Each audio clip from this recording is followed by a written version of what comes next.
I'm Vinal Van Benthem, and I'd like to bring you a story from the country of Holland. It's a story that the children look forward to every year, and it'll tell us a little bit about Santa Claus if we listen very, very closely. It's from a book called Tales Told in Holland, and it's the story of St. Nicholas, who's a lot like Santa Claus. So let's begin. Every winter, the good old bishop, St. Nicholas, comes in his ship over the sea from Spain, bringing goodies and toys for the children of Holland. Ages and ages ago, before the story even began, Nicholas felt the closest bond with one of the families he visited. And in this family, there were 3 daughters. Sadly, the family was very poor, and the father felt much pain over the fact that he couldn't afford the weddings of his daughters. And in his desire to help that family, Nicholas left a bag of gold on the father's doorstep as the wedding of the oldest daughter was near. Upon discovering the money the next morning, the family was very, very happy. When it was time for the second daughter to get married, Nicholas again visited the family, and he threw another bag of gold into the family's chimney.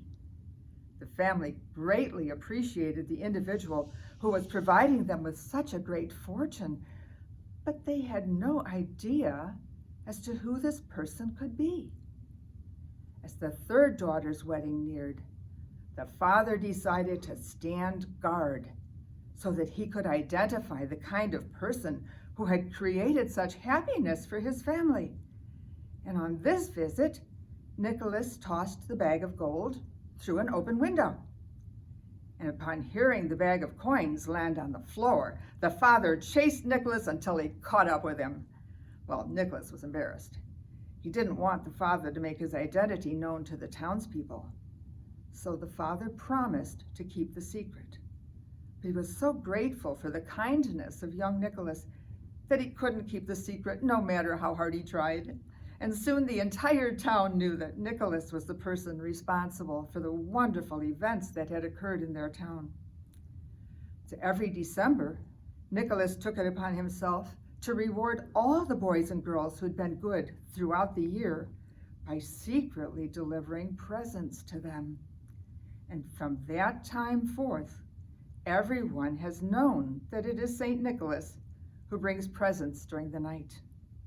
St. Nicholas brings gifts to every child in Holland, except for those who've been naughty. The naughty ones only get a piece of coal in their stocking. And a few weeks before St. Nicholas Day, that's December 5th, all the shops and candy stores are decorated and bright with lights, and everyone in town is very, very happy. And throughout November and even before that, St. Nicholas sees and hears everything that goes on. He knows exactly what children do not deserve presents. At night, he rides over the roofs on his white horse, and sometimes he listens at the chimneys.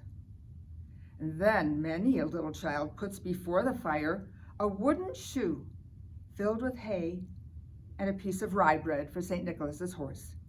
And in the morning, it often happens that the hay and the bread are gone. The good white steed has eaten them, and in their place are left candy and little spice cakes for the child. And it's on St. Nicholas Eve, the 5th of December, that the good saint rides. In his magic red cape, he can go all over Holland in a single night, and the children sing a little song. Sinterklaas, good holy man, put your best red tabard on. Ride in it to Amsterdam, from Amsterdam to Spain. Apples come from orange, pears from off the trees. Sinterklaas, come please. Good St. Nicholas, bonny, bonny, bonny, give a gift to little Johnny. Fill my little wooden shoe. Good St. Nicholas, I thank you. And the next morning, the children run eagerly to the chimney where the night before they have set out their shoes. And these are full of candy and presents, and the child's initials made out of chocolate, cookies made in the shapes of birds and beasts and fishes, large dolls of cake, cake baked like St. Nicholas or Charlemagne on horseback, sugar candy hearts, slippers, scissors, or even St. Nicholas's boat. But it must never be known by old or young who gives the gifts on St. Nicholas Day.